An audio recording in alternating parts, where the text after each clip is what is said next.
The galaxy had long forgotten what resistance looked like. For centuries, the Zorgath dominion had expanded unchecked. Their conquests were clinical, silent, and swift. They didn't roar into systems, they whispered in and turned them dark. No species had lasted more than a week against them. Empires collapsed, cultures vanished. Resistance, if it ever rose, died screaming in the vacuum of space. That's why, when their fleet reached the edge of the Sol system, they didn't even slow down. Scanners show minimal orbital defenses, primitive satellite technology. One planet of interest, Earth, surface military assets outdated. No interstellar capabilities, reported High Strategist Vexar with a casual flick of his tendrils. He turned to his commander, Grand Sovereign Trakol, whose 1,000 eyes pulsed in lazy satisfaction. "Proceed with the standard purge," Trakol hissed. Their ships, black as a starless night, slipped toward Earth like silent daggers. The first strike was planned to hit major cities simultaneously: New York, Beijing, Tokyo, Moscow, Nairobi. Psychological shock always worked best before planetary occupation. But something was wrong. As the first wave entered Earth's orbit, alarms screeched across the Dominion command ships. One by one, the Zorgath war cruisers vanished from the feed. No sound, no explosion. Just gone. "What is this?" Vexar shouted, slamming a clawed hand into the console. "Where are our ships?" An ensign chirped nervously. I think something's hitting them." Hard, from below. Trakol rose slowly, shadows dancing across his gleaming armor.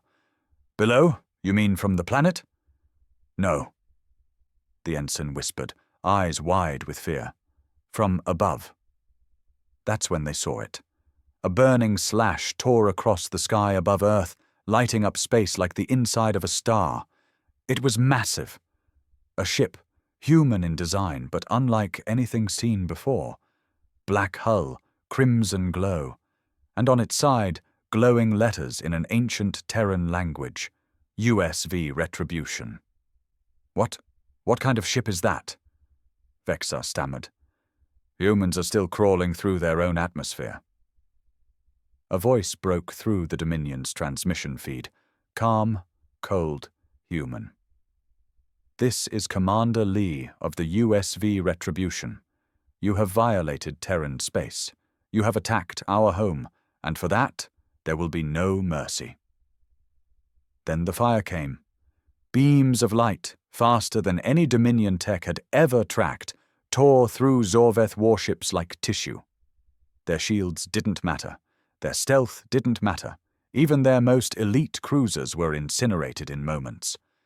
The Dominion screamed across the void, caught completely off guard. They hadn't just miscalculated the humans, they had never calculated them. "Deploy the second wave. All of it. Now!" Trakol shouted, his voice breaking into a shriek. But it was too late. The USV Retribution moved like a predator, not clunky and mechanical like their ships, but alive. Each movement was calculated brutality. Missiles arced like comets. Plasma waves rolled out in death spirals. One by one, the invading fleet fell. Fires lit the blackness of space like a celebration. Commander Lee stood on the bridge, face lit by the red glow of targeting systems. She didn't smile. She didn't flinch. Her crew worked in perfect silence, hands steady. They knew the stakes. "We're not just defending Earth," she murmured. "We're sending a message." Far behind enemy lines, back in the Dominion homeworld, a transmission crackled through, a single image of the Retribution, burning like a god in orbit. And a single sentence: "You're not alone in the dark anymore." The Zorgath had always believed conquest was their right, but that day they learned fear. The stars above Earth had gone quiet. What was meant to be a flawless invasion turned into a massacre. Not of humans, but of the invincible Zorgath fleet, torn apart in hours by a single human warship that wasn't even listed in the Dominion's ancient war archives. And now, silence gripped the void. In the aftermath, the space around Earth was littered with burning wreckage. Twisted fragments of Zorgath warships drifted in orbital decay, their sleek designs ruined and split open like crushed insects. No distress calls, no escape pods, only scattered signals of static and death. Inside the USV Retribution, the atmosphere was tense but controlled. Commander Lee stood at the war table, her eyes fixed on a spinning hologram of the Sol system. Her voice was steady, but her fingers were clenched behind her back. "How many escaped?" she asked. 5 ships broke formation and jumped before we could lock targets," responded Lieutenant Kimura. "But they were already damaged. They'll limp back to their command, if they even make it." Commander Lee didn't nod. She didn't celebrate. "That's enough," she said. "They'll warn the others." She turned to her officers, each one battle-hardened and stoic. "We've woken a monster. The Zorgath aren't going to retreat.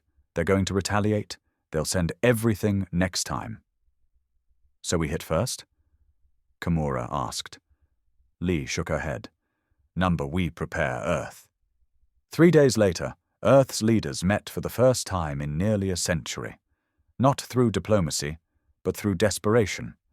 Presidents, prime ministers, chancellors, once divided by borders and beliefs, now faced the same reality.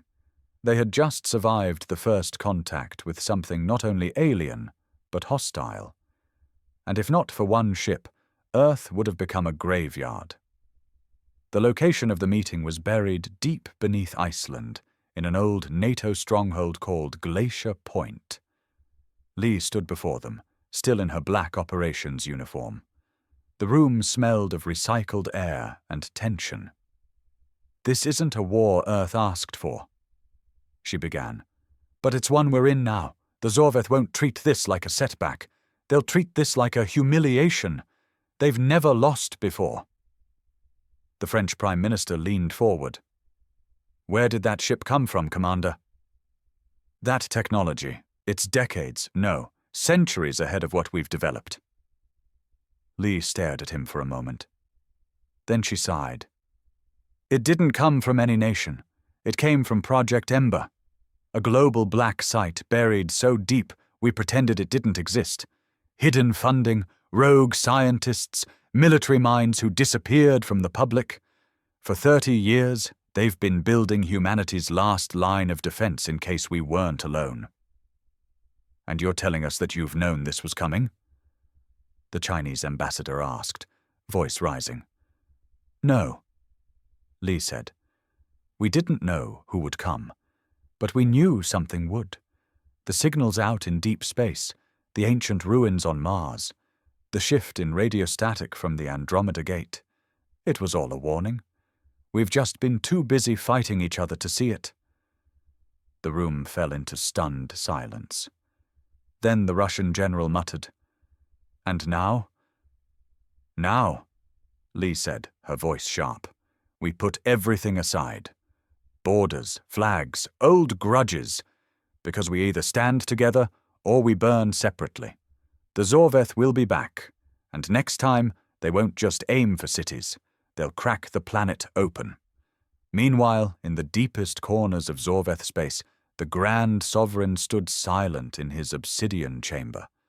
Before him, a shattered piece of hull, black and burnt, displayed the remains of the human ship's name, Retribution. One of the 5 surviving commanders knelt before him, bleeding from dozens of wounds. They fight like nothing we've seen." The commander gasped. "That ship, it wasn't a defense system, it was a warning. They've been waiting." Trekol's 1,000 eyes burned crimson. "No species defies the Dominion," he whispered. "Prepare the Crucible Armada.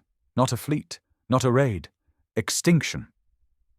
The room filled with the cries of dying stars, and a single word echoed in every dark hall of the Dominion's empire. Earth. Space around Earth was no longer empty. In the weeks following the first battle, the sky had become a canvas of war. The USV Retribution remained in high orbit, watching, scanning, waiting. But it wasn't alone anymore. Hidden military satellites powered back to life. Old Cold War stations were upgraded with alien signal detectors.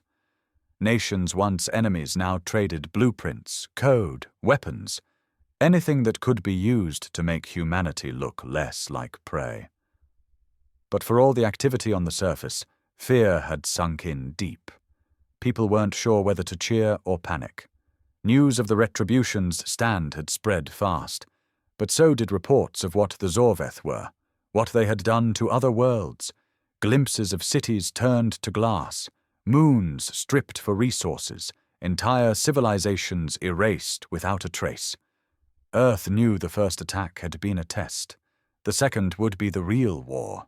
Commander Lee stood on the observation deck of the retribution, staring at Earth below. Her face was blank, but her mind was racing. She could still feel the pulse of battle in her bones, the hum of the guns, the vibration of the hull when the first Zorgath ship broke apart. She wasn't afraid of the enemy. She was afraid of being right. Behind her, Kimura entered, voice low. Scanners picked up movement on the edge of the Kuiper belt. Could be ice debris. Could be them. Lee didn't turn. How many? Too far to tell yet, but it's not a patrol. It's bigger. Of course it was. She finally spoke. They're coming to make an example of us. Kimura nodded, eyes dark. So what's the plan, Commander? She turned then, face as sharp as a blade. We take the fight to them first. Down on Earth, deep beneath the Nevada desert, the last remnants of Project Ember were coming back online. Massive hangars opened like scars in the sand. Out rolled black-armored mechs, prototype starfighters, and tech that still hummed with secrets even their creators didn't fully understand. At the heart of it all was Dr. Iris Vaughn, the scientist who'd been labeled insane by half the world a decade ago, now hailed as a prophet. I warned them, she muttered, tapping lines of code into a flickering console. They laughed at the idea of building weapons for a war with ghosts. Now those ghosts had names. She looked up as Lee arrived in a flash of light from a transporter unit.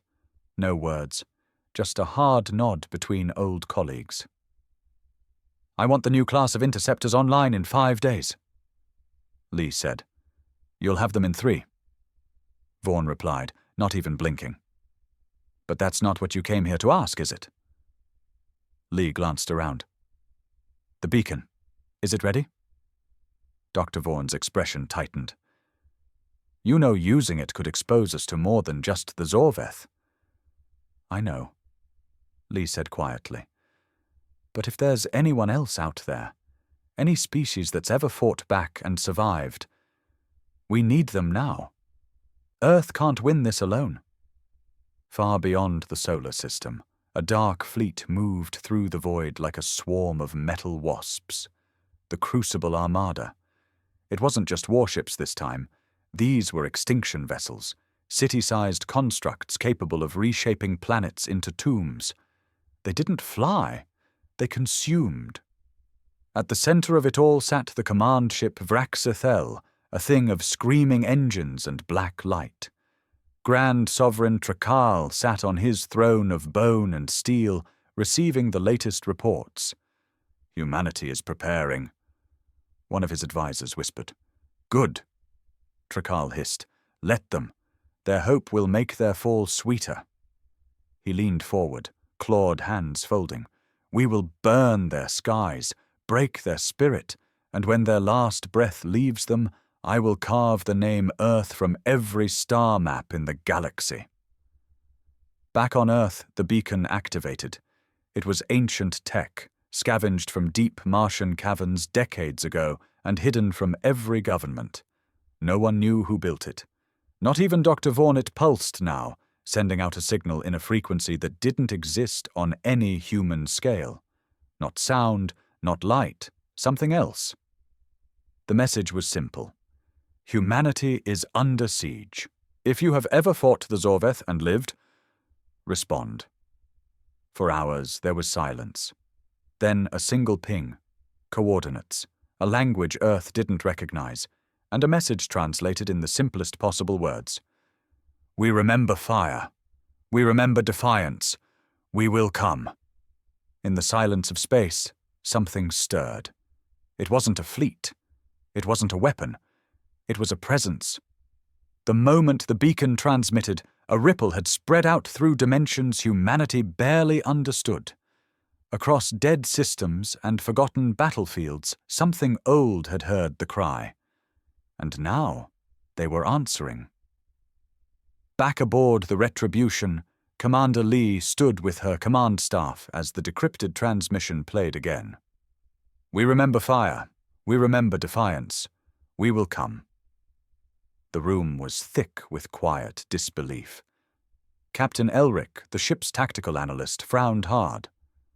"What the hell does that even mean? Is that a threat or help?" "It means we're not the first to fight the Zorgath," Lee said. "But it also means we're not the first to lose." Lieutenant Kimura leaned over the console. Signal source came from the Lacerta expanse. That's deep space. No recorded civilizations. Nothing on the old star charts but black holes and wrecks. Lee's eyes narrowed. Then why did it answer? No one spoke. Not for a long moment. Finally, she said, "Plot a course to Lacerta. If there's anything out there willing to fight back, we need them. And if it's a trap, we spring it first," Kimura said, already prepping the jump protocols. Back on Earth, fear had started turning into readiness. The governments no longer argued in back rooms. Now they coordinated. Factories once built for commerce were retooled for war. Orbital platforms were armed with weapons still in prototype stages. People volunteered in numbers never seen before. Not just soldiers, engineers, coders, scientists. Even school kids began learning emergency protocols, evacuation drills. It wasn't propaganda anymore. It was survival. And for the first time in centuries, Earth was united. Not under fear, but under purpose. In the skies above, the Retribution pulsed into faster-than-light travel, becoming a spear aimed into the unknown. The Lacerta expanse was colder than death. As the Retribution emerged from its FTL jump, sensors lit up with warnings. Debris fields floated in silence, ruins of ships unlike anything human eyes had seen, spires of broken crystal, hulls made of what looked like stone, fossilized beasts encased in metal, frozen in open-mouthed roars. "Dear God," whispered Elric. "This isn't a battlefield. It's a graveyard." Kimura scanned the wreckage. Some of these ships are over 10,000 years old.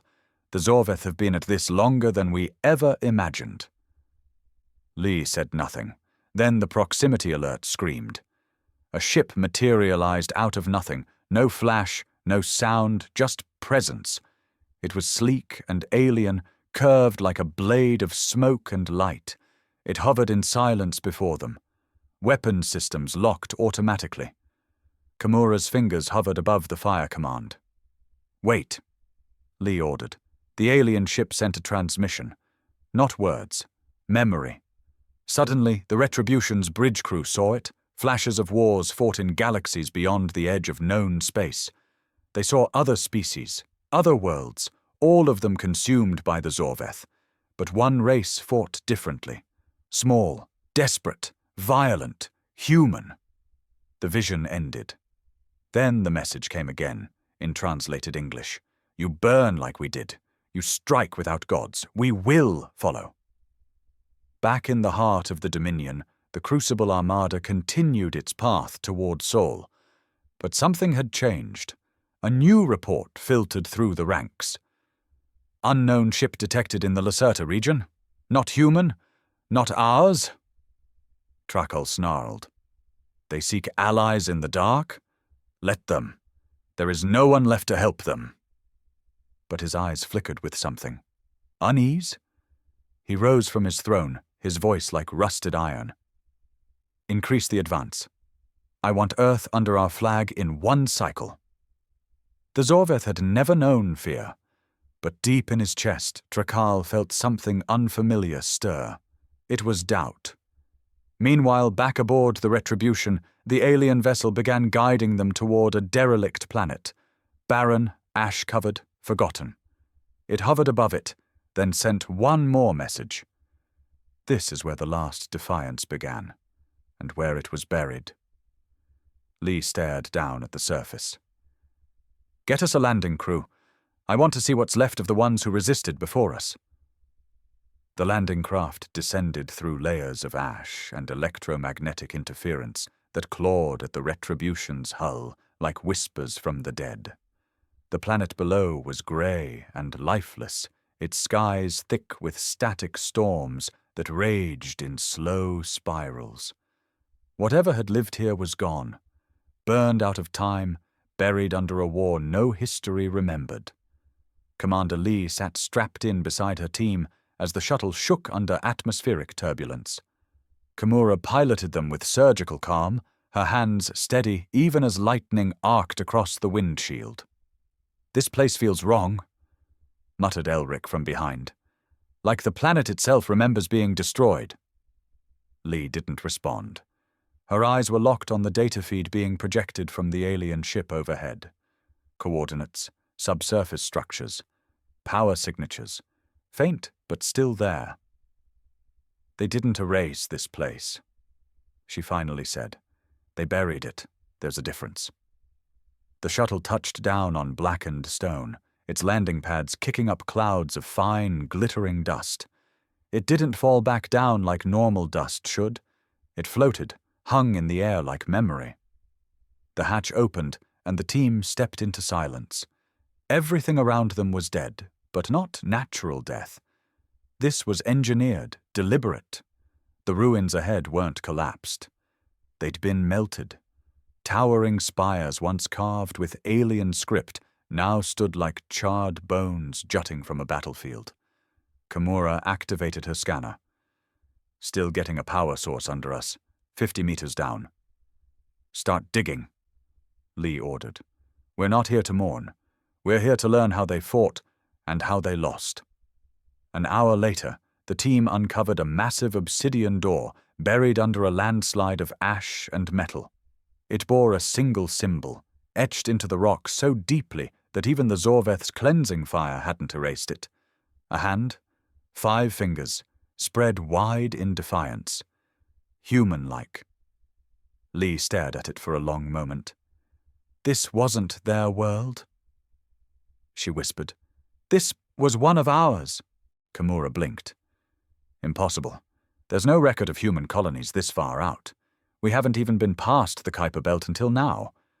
We didn't come here," Lee said. "We were brought." Elric stepped forward, brushing dust from a data plate embedded in the wall. "Or maybe someone else fought with us. Maybe we weren't alone, even back then." The door groaned open. Inside, the darkness was thick and warm, pulsing with a dull red glow. The chamber beyond was circular, like a council hall, but instead of thrones or altars, there were pods. Dozens of them, all shattered, all empty, except one. At the center of the room stood a sealed containment pod, old, cracked, but humming with energy. Inside floated a single humanoid figure, thin, tall, skin pale like bone. It wasn't human, but it wore human armor. Fused to its chest was a symbol no one had seen in centuries, the sigil of Old Earth's Resistance Command. Dr. Vaughan's voice came through the comlink from the Retribution. "You're standing in a pre-fall resistance vault. Pre-collapse, possibly pre-Earth as we know it. Commander, that thing isn't just an ally." Lee stepped closer, staring into the eyes of the being in stasis. "It's a survivor." Hours later, they brought the pod aboard the Retribution. The alien ship that had led them there hovered in the distance, watching but not interfering. When the pod connected to the medbay systems, it pulsed and began to wake. Inside the bridge, the mood was heavy. Everyone knew what this meant. "We have evidence of an ancient alliance." Kimura said. "They fought the Zorgath once, maybe even with us. That means Earth's been involved in this war for longer than history remembers." Elric shook his head. "But if they lost, what chance do we have?" Lee stood at the viewport, watching the stars. Her voice was low but sure. "Because they didn't have us." In the Dominion's far reaches, alarms screamed. Trakal stood over the latest readings, an ancient vault activated, deep in a dead system they thought lost. His advisors looked on in confusion. "What does it mean?" one asked. Trakal turned slowly, voice cold. "It means Earth has begun to remember who they were." He paused, then whispered, "Burn faster." "We strike in 2 rotations." The being in the pod opened its eyes, not slowly, not weakly. They snapped open with a flash of red-gold light, as if they'd never truly closed. The medbay lights flickered. Systems glitched. The gravity stuttered for half a second. Commander Lee stood nearby, surrounded by guards with rifles trained and fingers twitching. But the being didn't move. It simply looked. Not around. Through. Finally, it spoke. "You are late." The voice wasn't entirely real. It was too clear, too calm. It echoed in their minds more than in the room itself. Lee stepped forward, heart pounding. "Who are you?" The being slowly turned its head, studying her face. "I am what was left behind when the last resistance fell. I am the echo of defiance, the last torchbearer of your forgotten war." Kimura stepped forward, eyes locked on the display. "You fought the Zorgath?" The being tilted its head slightly, like hearing an old joke. "We bled for every second they allowed us to exist. Yes, we fought. For centuries. Across galaxies. We rallied species you don't even have names for. Some of them burned alongside us. Others turned to dust long before your Earth crawled into the light." Elric frowned. "And you lost?" The being's expression never changed. "We were betrayed." Silence fell like a shadow in the room. Lee felt her throat tighten. "By who?" The answer came with no hesitation. "By ourselves. By fear. By division. The same poison that now brews in the blood of your world. Unity was the only chance we had, and it came too late." It turned its gaze toward her again. "But you did something none of us managed. You killed a Zorgath fleet, alone."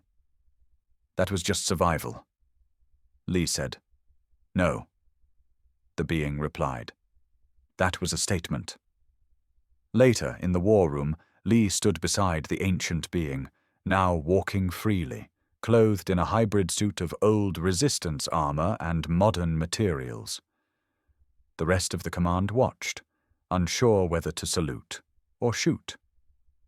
"We called them the Zorgath too," the being explained. "But they were older even then. They weren't always conquerors. Once they were archivists, historians. They preserved dying species, not by saving them, but by recording their screams." Kimura shivered.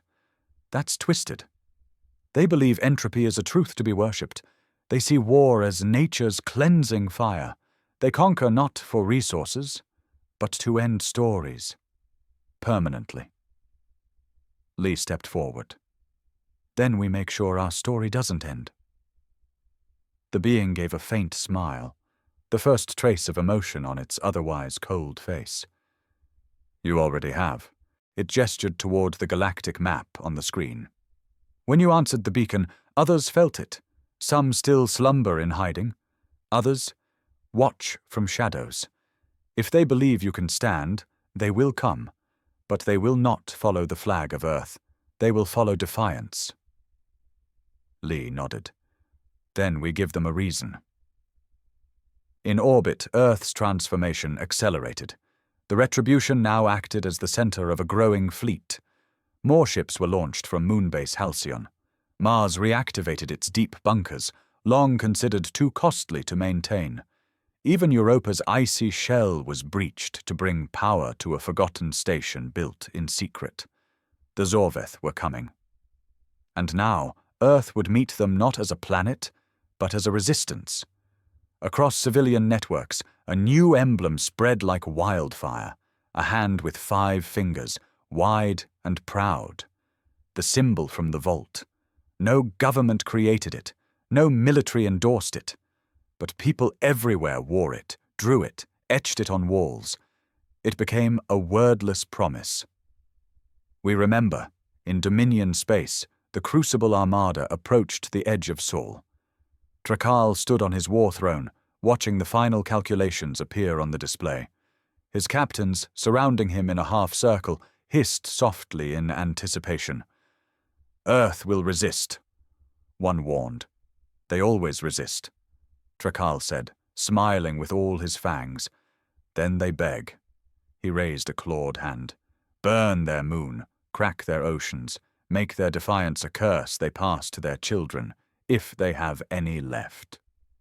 But in the distance, far beyond their scanners, other lights stirred. Ships with unknown shapes, old scars, faint signals, ships once buried in the graves of failed wars. They were coming, not to save Earth, but to finish what was started. The stars were no longer silent.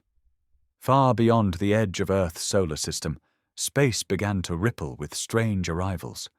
Ships emerged from folds in reality that didn't obey human physics, twisting shadows and silvered hulls cloaked in static and time. Some bore scars deeper than mountains. Some looked grown, not built. And none of them responded to hails. But they weren't hostile. They aligned. At the edge of the system, beyond Neptune, the makeshift alliance began to take shape. Vessels once thought lost to history joined formation with Earth's growing fleet. Some of them drifted silently, like ghosts. Others pulsed with strange energy that disrupted senses. No words were exchanged. They didn't need to speak. They had seen the signal. And they remembered. Fire. Aboard the Retribution, Commander Lee stood with her team in stunned silence as the display updated every hour. Dozens of ships had answered the beacon now, each one stranger than the last. The ancient survivor from the vault, now referred to only as archivist, observed with the calm of someone who had waited lifetimes for this. "They are not your allies," it said quietly. "They are what remains. Every ship out there is a wound that never healed." Kimura stared at the display. "And they're all here to fight the Zorgath?" "No," the archivist said. "They're here to make sure you do." Lee turned to it. "Then we'll need to give them a war worth remembering." The Crucible Armada arrived on the outer edge of the system like a tidal wave made of obsidian and red flame. Trakal stood tall on the bridge of his colossal dreadnought, the Oblivion Star, eyes burning with the fury of a god scorned. Before him, Earth's system stretched out, a mere speck in his empire's path. But then the first warning came in. One of his frontline cruisers vanished. No explosion, no distress beacon, just gone. Then another, and another. Trakal snarled. "What is this?" "Phantom-class anomalies," an officer hissed. "Unknown vessels using cloaked tech. They're hunting the outer ring." Trakal's voice darkened. "Who dares interfere with the Dominion's purge?" Across the system, the Allied resistance sprang their first strike. In the shadows of Neptune, 3 resistance ships, human-built, refitted with ancient alien tech, ambushed a squadron of Zorgath scouts. The battle lasted just minutes. The void lit with silent explosions, fire dancing across the rings of debris. No retreat, no mercy. Lee watched it unfold from the command chair of the Retribution, eyes locked and cold. "Send the signal," she said. "Begin Operation Fireline." Across Earth's moons and artificial rings, automated cannons came online. Mech suits launched from orbit. Mars fired its newly installed defense satellites, weapons capable of ripping chunks from cruisers in one pulse. AI-guided drones moved in flocks across space, slipping past Dominion shields like wolves in the dark. It wasn't a defense grid. It was a trap. Zorgath ships entered the system confidently, only to find themselves funneled, isolated, and obliterated by a species that had finally remembered how to fight. Trakel watched in disbelief. They have no business possessing this kind of coordination. He snarled. They shouldn't even exist. His claws clutched the railing of his command dais. Enough! Bring the Oblivion Star forward. Break their line. The retribution met the advance head-on. Earth's first and only dreadnought was no longer alone. Behind it were ships forged in secrecy, carrying humans who had volunteered knowing they may never return. And beside them floated vessels from the Lacerta expanse, from ancient ruins and forgotten wars. They didn't speak, didn't salute, but when Lee gave the order to advance, they moved with her. The sky lit up in crimson and fire. Lasers tore across space. EMP waves shorted Zorgath command nodes. Biological minds, grown in labs by Dr. Vaughn, latched onto Dominion ships like parasites and exploded from within. In the chaos, the retribution surged toward the Oblivion Star. Inside the enemy ship, Trakel prepared for personal war. He donned his battle armor, coiled with obsidian spikes, soaked in the blood of extinct species. His mind was calm, but in the pit of his gut, something clawed at him. Not fear, rage, cold and pure, because somewhere deep down he realized the truth. Humanity had no empire, no unity, no ancient fleets or cosmic gods. And yet, they had just turned the Dominion's greatest fleet into a graveyard. Above Earth, the stars burned with fury, but for the first time in known history, they burned for humanity. Space had become a battlefield of legends. Above Earth, across the darkened heavens of the Sol system, war raged like nothing the galaxy had seen in millennia. Ships the size of cities collided with swarms of human fighters. Ancient technologies, once thought lost to the silence of extinction, now howled across the void alongside Terran missiles, plasma beams, and railguns that cracked stars. And at the heart of it all, two giants closed in on each other, Retribution and Oblivion Star. Commander Lee stood on her bridge, sweat beading her brow, knuckles white on the armrest as she barked commands. Keep flank shields rotating. Focus fire on their forward thrusters. We're not outrunning them. We're breaking them. Outside, the Oblivion Star bore down like a god of death. The Dominion's flagship spewed hell from a dozen directions, launching black-hull drones, flame-wrapped torpedoes, and gravitational warheads meant to rip entire ships apart from the inside. But the Retribution didn't fall. Its armor screamed under impact. Its hull fractured. Fires broke out on multiple decks. But the ship held, because humanity refused to be erased. Inside the Dominion's throne ship, Trakel watched the madness unfold. His elite had fallen. His second fleet had been reduced to drifting wrecks. And now, as his flagship thundered forward toward Earth, he felt something new. Something vile. He was losing.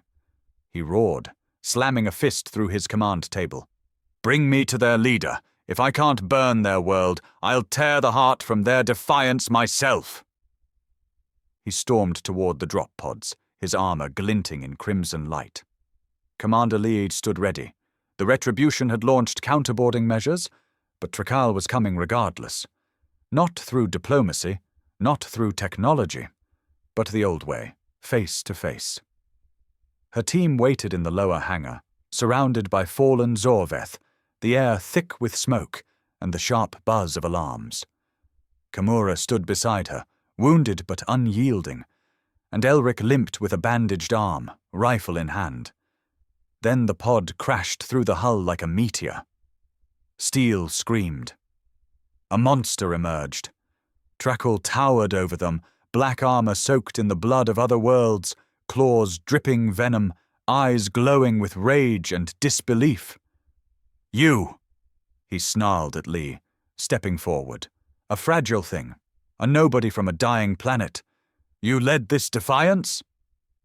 Lee stepped forward, visor cracked, suit half charred, but still standing tall.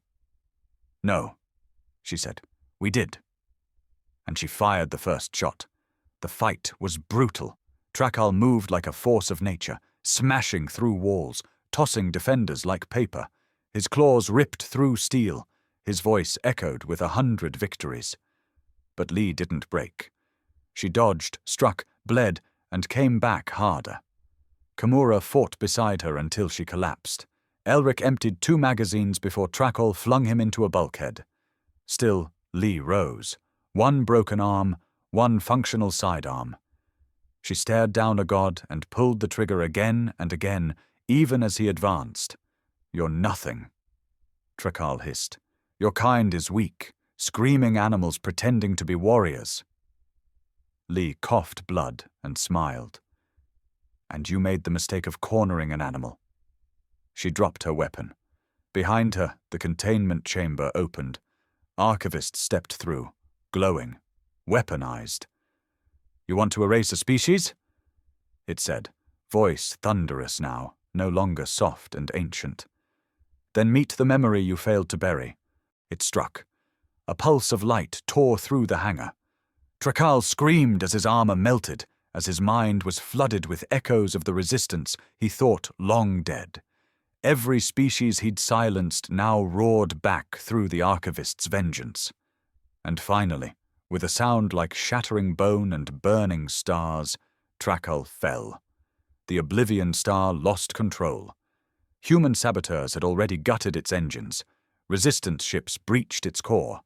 The beast that once ruled entire sectors of the galaxy exploded in a fiery storm that bathed Earth's orbit in red and white. The Dominion was broken. Not just in ships, but in myth. For the first time in recorded galactic memory, the Zorgath Dominion lost not to a god, not to an empire, but to humans. Weeks passed. The cleanup was brutal. Thousands dead. Earth's orbit littered with debris and ruin. But the planet stood, and its people stood taller. A new council was formed, not of nations, but of worlds. The species that had survived in the shadows emerged into the light, offering their tech, their wisdom, and their loyalty, not to rule humanity, but to follow it. Because humanity hadn't just survived, they'd led. The symbol of the open hand spread across the galaxy, not as a warning, but as a memory, a promise, that in the dark, when all hope is gone, someone will always strike the match.